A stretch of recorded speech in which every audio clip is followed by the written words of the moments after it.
விதை விதைக்கிறவன் ஒருவன் விதைத்தான்.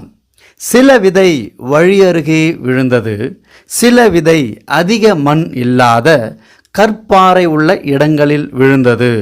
மூன்றாவதாக சில விதை முள்ளுள்ள இடங்களில் விழுந்தது, சில விதையோ நல்ல நிலத்தில் விழுந்தது என்றார்.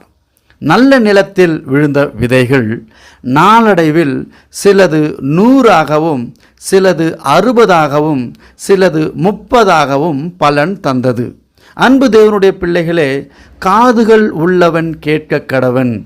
ஏனென்றால் நாம் கேட்கிறதில் எல்லாவற்றையும் கவனமாக கேட்பதில்லை. ஒருவேளை கவனமாக கேட்டாலும் அவற்றை நம்முடைய மனதில் பதிய வைப்பதில்லை. ஒருவேளை மனதில் பதிய வைக்க பிரயாசப்பட்டாலும் புதிய சிந்தனைகளும் புதிய யோசனைகளும்